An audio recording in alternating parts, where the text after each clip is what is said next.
الزول في الأول نسيو سيانا دوغالا تمثال لوكران دوين يضعون ذيك السكين لقينا بروفيسور انت سداوي ثما سداوان دي سداوي ثن اوطاوا يخدمن دك اجزو توسنا تمتسي نا فاكولتي اوف ساينس او سوشيال ساينسز ات يونيفرسيتي اوف اوتاوا يخدم ذكوين يشدن غاف الزناوين تسرثيثنا بوليتيكال ستاديز وكي الدكتور إيفان كاتشانوفسكي يخدم لنا نادي ناس يكون يشدن غافين من غاني تيلين كذا مظلة غاوين يشدن غان ثموثي سانسليت لوكران أكين يتمسيد غاف سانسيتي ضغون لك هذه الأمريكا تموت كي إذن تيدير لكندا ثان دكوفريديس يسوجد ثلاثة يدليس نادي فرون أمزوارو ديكسن ميسما The Russia-Ukraine War and its Origins. We've seen the Maidan massacre in Ukraine and Gero modern Ukraine. Senior et Dr. Ivan Kachanovsky, Zulfilek. Good morning. Hi, Doctor. Good morning. Thank you for the invitation.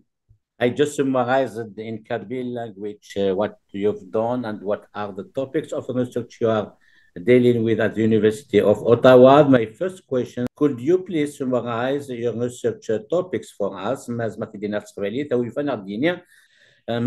Dr. Ivan Kachanovsky, that's my question. Could you please summarize your research topics, Doctor? Yes, thank you. Again, I research and I specialize in researching conflicts and politics in Ukraine for more than 20 years since I wrote my PhD dissertation in the United States at George Mason University in Washington, D.C. area on regional political divisions and conflicts in Ukraine and Moldova. So I published this dissertation as a book in Germany in academic press, and afterwards I specialized in researching all major conflicts in Ukraine, including contemporary conflicts like Maidan massacre, war in Donbass, annexation of Crimea, and the ongoing war between Russia and Ukraine. And I also research historical conflicts, recent historical conflicts like massacres during World War II and Stalin's great terror in Ukraine. So this is my main area of research for a very long time. And I published already 4 books, and I have 3 books which would be published very soon this year and at the beginning of next year. And 1 book would be about origins of this war in Ukraine, going back to Maidan and the current war and all other conflicts taking place in Ukraine, like war in Donbass, annexation of Crimea. And another book would be about Maidan massacre in Ukraine.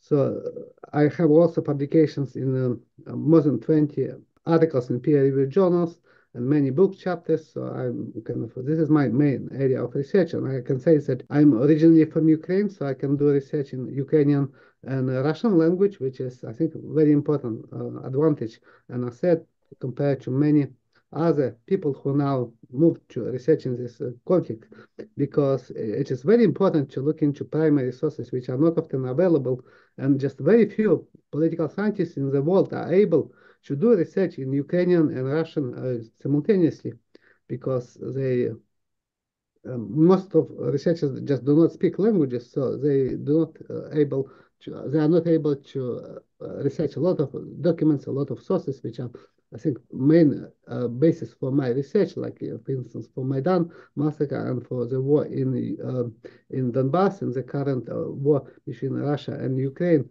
So I think this is just my academic background, but I also did research about other issues.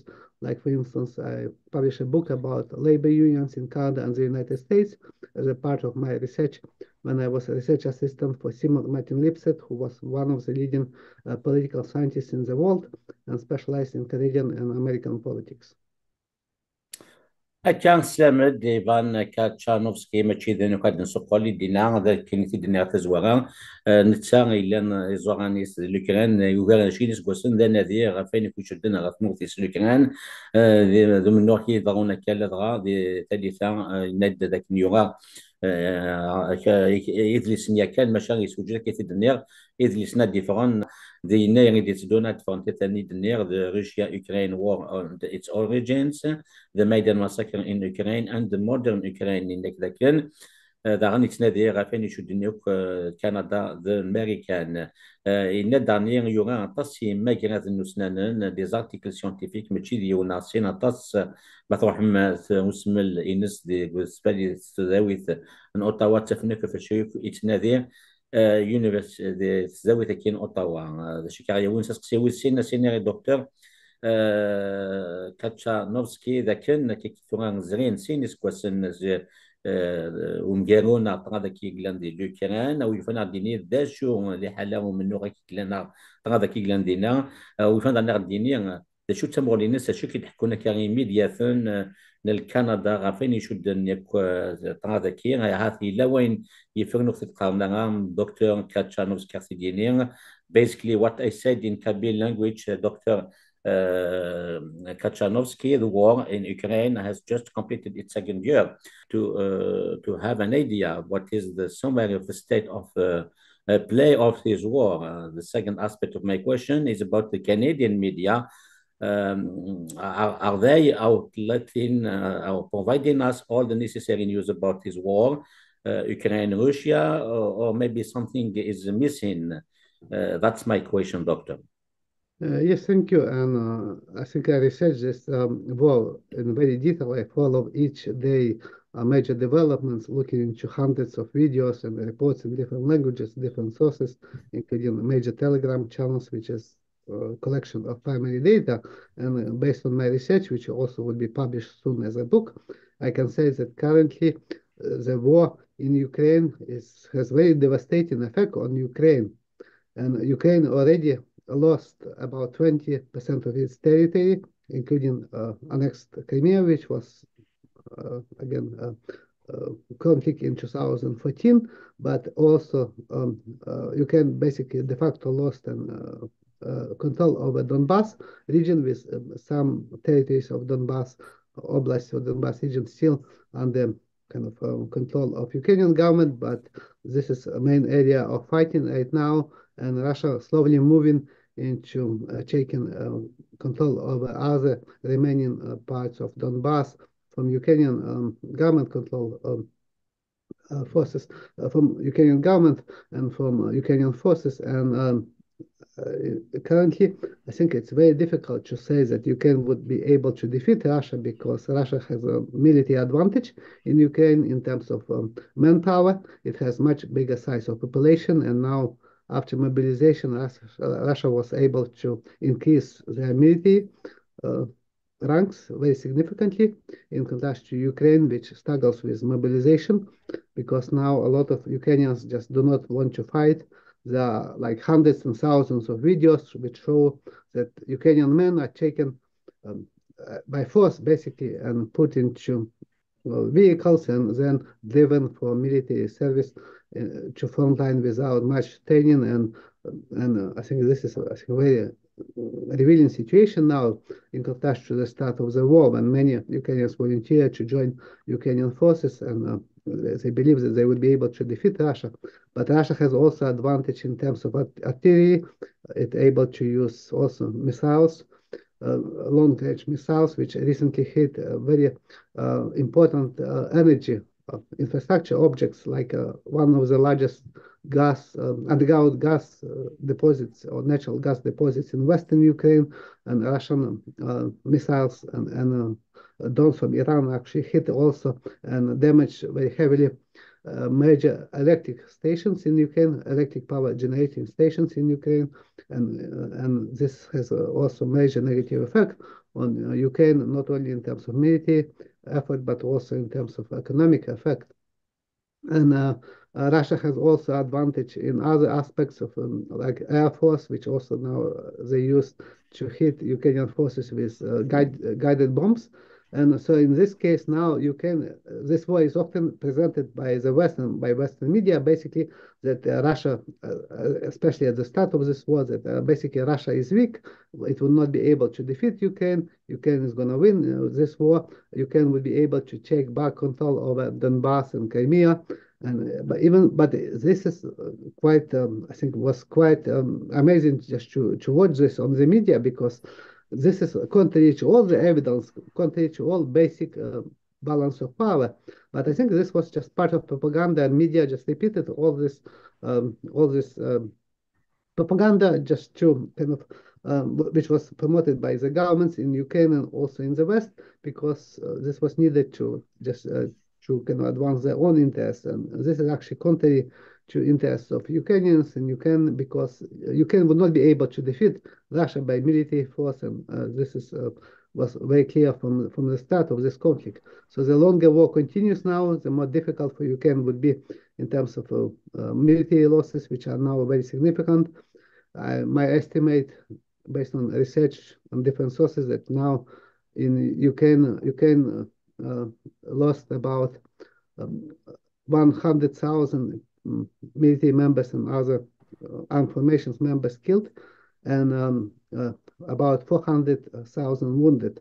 So this is, I think, very significant losses, and Ukraine now struggles with mobilization of new personnel to try to kind of replenish military ranks, and it also lacks ammunition and artillery, because now Ukrainian forces rely on support from the Western government, Western military supplies and economic support, like state budget, almost entirely financed by Western countries in terms of, with exception of military spendings, which are by kind of by agreement, just financed by Ukrainian government. So in this case, I think media does not offer a very good and reliable representation of this war. And from the start of this conflict, I think this was very clear. And in particular, they, in addition to what I mentioned, just talking that Ukraine would be able to defeat Russia, which was not based on reality.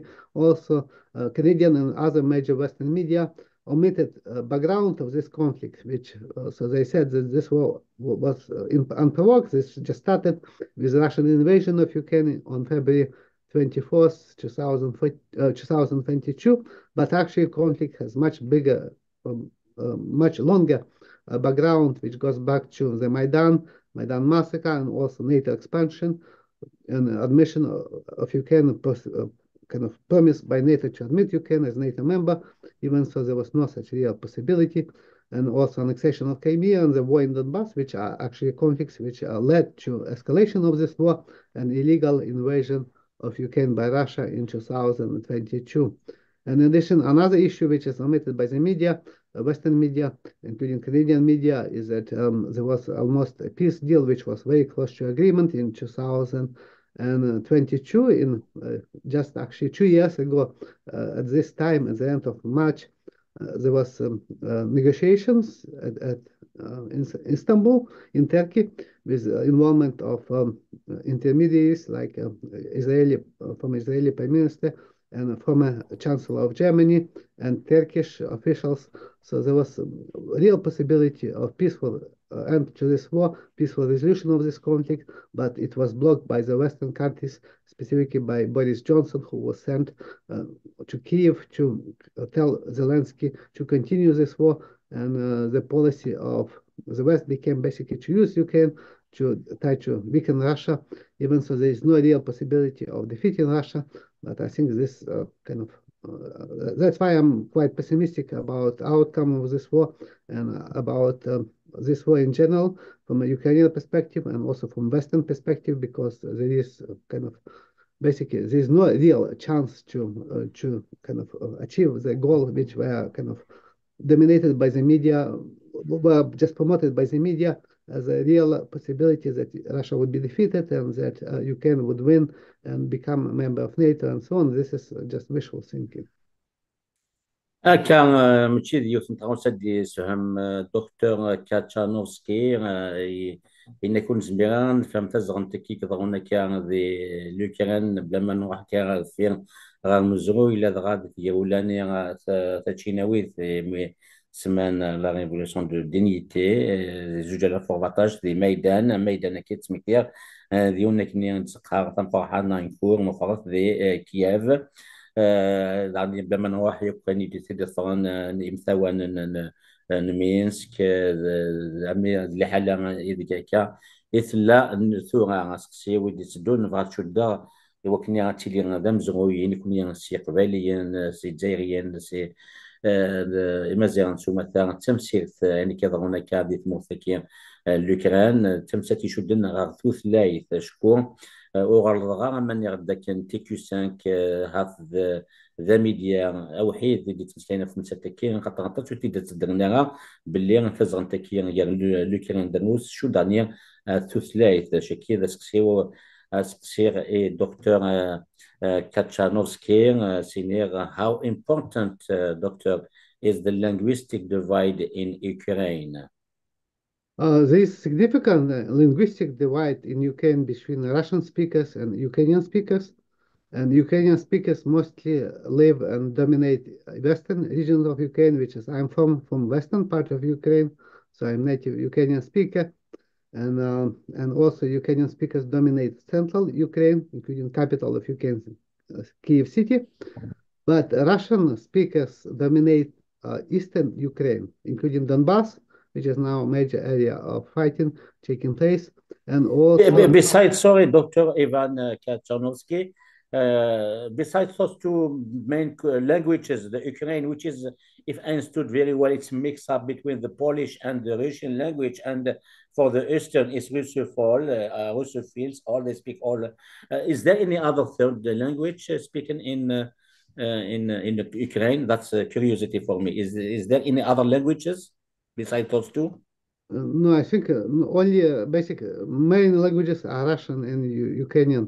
Okay. There are small other minorities living, like Polish minority, and Hungarian minority in the west, but they are relatively small. And Crimea, there are Crimean Tatars in Crimea, but again, they are not a majority of population because Crimea is dominated by Russia, including South. But I think a linguistic issue is much more, I think, how to say, is very different politically, because main division in Ukraine is not just based on language, it's based on historical divisions. And I published my book about these divisions going back to history. And I call this cleft countries because Ukraine was divided along different cultural, basically political cultures, different values, going back to history when western part of Ukraine was part of Poland and Romania, Hungary, Austro-Hungarian Empire, and eastern part of Ukraine and many other regions were part of the Russian Empire and then part of the Soviet Union for a long time, in contrast to Western Ukraine, which only became part of Soviet Ukraine after as a result of World War II. And Crimea was under control of Ottoman Empire. So in terms of historical differences, I think historical differences are much more important, and also ethnic differences are very significant because most Russian speakers in Ukraine are not Russians. They are not ethnic Russians. They are Ukrainians who just basically who speak Russian as their main language, even so often Ukrainian is their native language, but they spoke Russian as main language, and but they are ethnically Ukrainian in contrast to majority of ethnic Russian population in Crimea and almost half of ethnic Russian population in Donbass. كان دينا دكتور إيفان كاتشانوفسكي إنك دسيدت تمثال نعتذر أنت ثلاث لا جارتي سباوات كي دي بوني كوش كذا هنا كذا ذم جارو جار لوكران ذنوس شاكين بود تصل مسلاي في اللاس لدغا أكد البروفيسور رشيد بن حدادين دوالام ذا شحال انتكال ويفانا الدوغالا كي فين دينا دوك سقسيني زرين غتشوفو تسوق لغات من جهه الطنط ولا ما قاصي دي هضر غير عندنا مولاش الوقت وكنا نسال كل شيء دينا مسلايد غير فين كي دي دغان 2014 زعما ديني وينا كاين خمس فرانسيس تاع تونو هيستوريك دوك مزوري كي نا مزون منو غير لوكران اكذا نوس دي تقاني مقارن على كوم قان ميدان دي كان ديك 2014 تضغط تقولان قارنة ثانية تشيناويت ريفولوشن اوف ديغنيتي كنت كيميرن استخرنا كيكير اسلواي قلاني ميرن فيكتور يانوكوفيتش قلان ذات سلواي يميرن خاطر يما لانوس خاطر وقفليس سكوسميت فيغا كانت تيجدو ذاك اوكران ما كاين ديك زمرنوس ذي شقيقان ياك يسلواني مال الناموس المي خاطر قوى دينا لا كوريبسيون تاسيغلان جانت سوفرانت تيقولاني ديلان دي فوغا 2014 دا غاتينا يتسباغي دبوين موسى مي بوين ثمنا كيما قال لا كريمي ذي مغرس سكون 2014 غا امريكان مكني كان يكفان وران الاولمبيك سوشي ديال نشتوا ذي روس غا ايروسين طفن لا كريمي دا شكي كو دي سقسيني زعما سيدينير اي ماس بروفيسور Kachanowski to understand this war. We need to know what has happened at Maidan in 2014. It turns out that you worked on these events of 2014, and even more than that, you are an academic scholar who considers facts and not ideology. My question for you, Doctor, could you please give us a summary of these 2014 events and what is the importance, especially that the February 2014 revolution that we call of dignity that ousted Ukraine President Viktor Yanukovych, seen at that time as the trigger for Russia to invade Crimea in March 2014. That's my question. Thank you. I think this is also a very important issue, and I researched this, and I'm now finishing writing my book. So I published already 3 peer-reviewed journal articles about this Maidan events, specifically about Maidan massacre. And I can say, actually, this is one of the most misrepresented issues in Ukraine in terms of conflicts and politics in Ukraine. And even the name, Revolution of Dignity, actually very interesting origins of this name, which goes back to a party which was called Svoboda, which is far-right party, which was originally a neo-Nazi party, openly neo-Nazi party, which used name Social National Party, which uses symbols, neo-Nazi symbols. So, and this party basically joined Maidan protest, which started in the end of November 2013, after a decision by Yanukovych, then president of Ukraine, to suspend signing of agreement between Ukraine and European Union for free trade and association of Ukraine between European Union and Ukraine.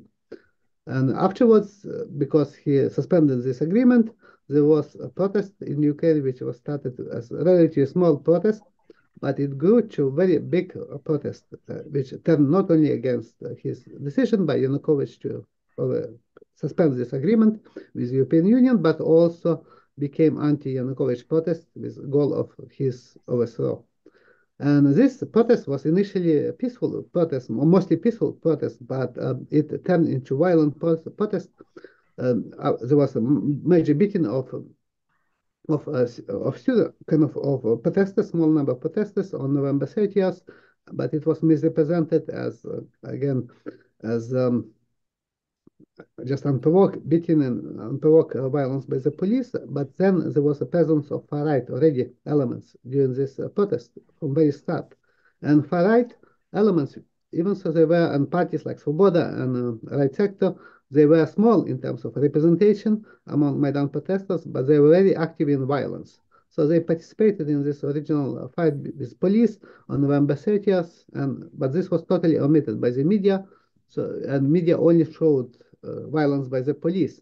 So a lot of Ukrainians joined this protest against Yanukovych because they believe what the media were telling them, and they supported kind of membership of Ukraine in the European Union, even so there was no such possibility in this agreement, which was negotiated between Ukraine and European Union.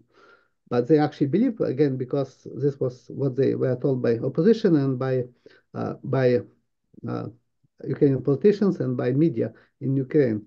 And this peaceful protest did not lead to overthrow of Yanukovych government. So it basically was failing to achieve such a goal. And because of this, actually, based on my research, I can say that violence started. And this started with involvement of Maidan opposition, including far-right elements like Svoboda and right sector. And Svoboda deputy actually was the one who coined the term, or proposed the term, revolution of dignity, which now, again, became a very popular term and used to represent these events. But actually, according to my research, this was not just kind of revolution. This was actually a combination of mass protest against Yanukovych, which was against mass protest, but it was not successful in changing the government. And it was combination also of of a coup against Yanukovych, specifically by means of Maidan massacre and assassination attempts against Yanukovych, which led him to flee Ukraine. And also, this was United States-led regime change in Ukraine because of involvement of the United States in overthrow of Yanukovych government. So based on my research, I can say that Maidan massacre, which took place on February 18, February 20th, in 2014, was conducted not by Yanukovych government forces on his order, as was universally reported by the media in the West and in Ukraine, but actually it was conducted and organized by elements of the Maidan opposition, including oligarchic parties like Fatherland and also far-right parties like Svoboda and the right sector. And evidence is just overwhelming. I analyze testimonies. There are like hundreds of eyewitness testimonies about snipers shooting Maidan protesters from Hotel Ukraina, which was controlled by the opposition, specifically by Far-Right Svoboda. There are testimonies of absolute majority of wounded Maidan protesters who testified for the Maidan massacre trial investigation that they were shot by snipers, not from the government location like Berkut police, government snipers, but they were shot by snipers who were located in Maidan controlled buildings like Hotel Ukraina and other locations. And there are even ballistic examinations by ballistic experts. There are like videos which show snipers located in Hotel Ukraina and that they were from far-right link organization and company and that they were shooting from Hotel Ukraina, that this hotel was controlled by Far-Right Svoboda, which officially stated that they took this hotel under their control before Maidan massacre. So this is, I think, evidence is just beyond any dispute that this was false. Kind of based on my research, I can say this was false flag massacre, specifically with the aim to overthrow Yanukovych government and blame him for this mass murder of the Maidan protesters. And this massacre started with mass killing of police, and led kind of and again ended with mass murder of Maidan protesters. And recently, there was a court decision in Ukraine. For a very long time, there was Maidan massacre trial, which I studied very closely. And this trial decision, again, was reported in the media in the West only in terms of conviction of Berkut members. Three Berkut members were convicted in absentia for murder of Maidan protesters, but based on the actual text of the verdict. This decision by the court, Ukrainian court, stated that there were, again, what I stated in my research, that there were shooters and snipers located in Hotel Ukraina, and that this hotel was controlled by Maidan opposition, specifically that there was far-right link group of snipers in this hotel, that they were shooting from this hotel, that many protesters were killed and wounded from this hotel, and that there was no order from Yanukovych government or Yanukovych or his ministers or his commanders to massacre Maidan protesters by the police or by government snipers, and there was also no evidence of any involvement of Russian snipers in this massacre. So this is, I think, this is just major revelations confirming my research. But again, no major media reported this. But I recently had an interview with one very prominent Western media journalist who said that he would be writing an article based on my research and would try to publish this article in one of the leading Western media outlets in the world, because he convinced based on my research that this massacre kind of basically was misrepresented by Western media, and he agrees with finding of my research. So I hope it will be published soon. But again, media is often not just based on evidence. They also kind of try to promote narrative, even so this is false narrative, like in this case.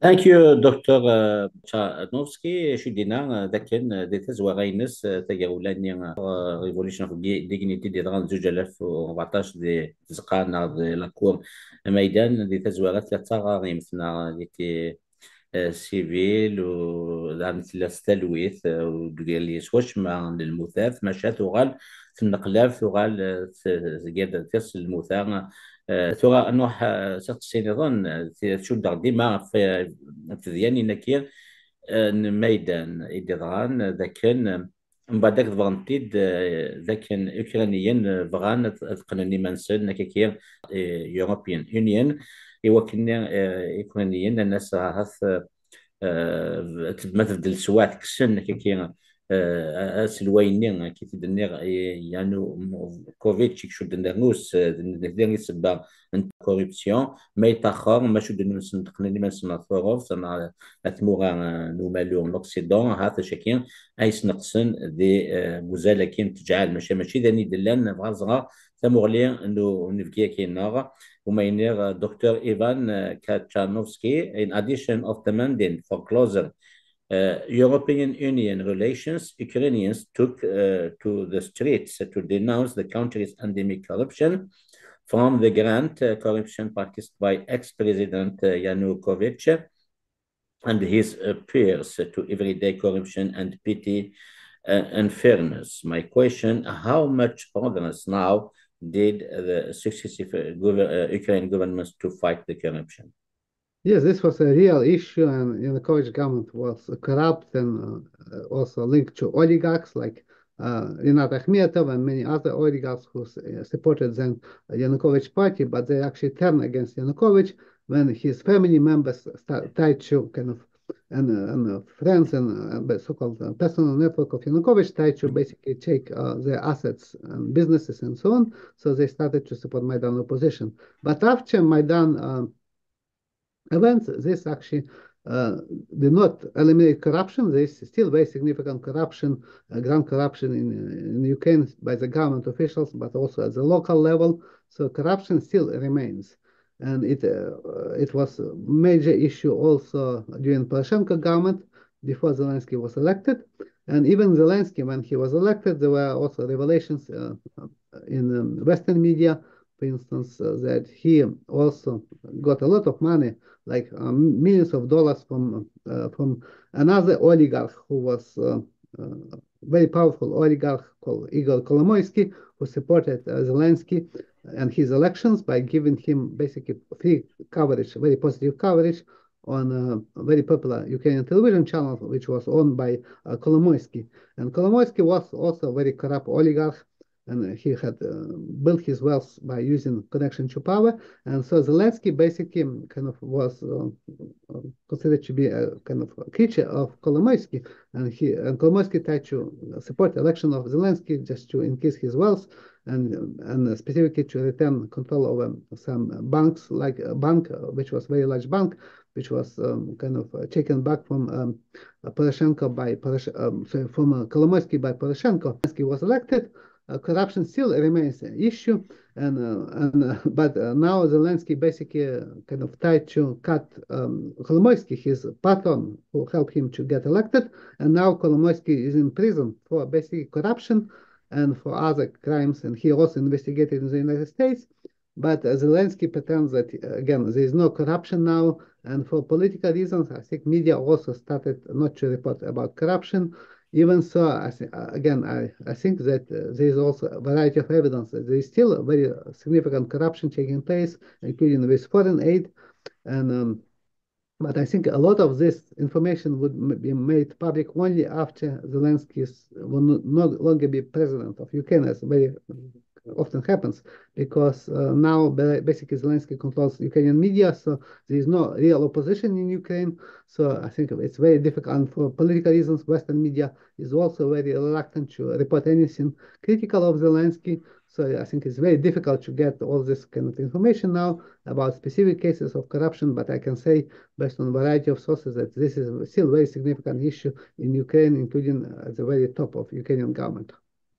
تنمية دكتور إيفان يسمد ذاك سيدة نيكا صغلير نسلويني إدنا يانوكوفيتش ماشي ذاني دي غير سويا ديو سان غاسو لما مالا كيكير غاث مورانو ما يمكن هذيك السن تيجعل كير يسمد دني لكن أنا كي غالو أوليغارشي يبغى دينين ذاك ثنباط على جوفرنس مثلي غير فاس كان لعيبات كان من قال كلاس دومينونت وداني ديوسان سيرموس مكني تضاد حريشان دي شقفان جند لاثور دي ويكاديك تفن ثموث الأوكران ويكاديك في جلان زيك تي يدي شق يدي ديوسان سيروس ذا شكينا هاث الشد غاسق سياكي غافوس لوايا كنتورا يكلانكا اسلواي زيلينسكي كان في كيسن كيكي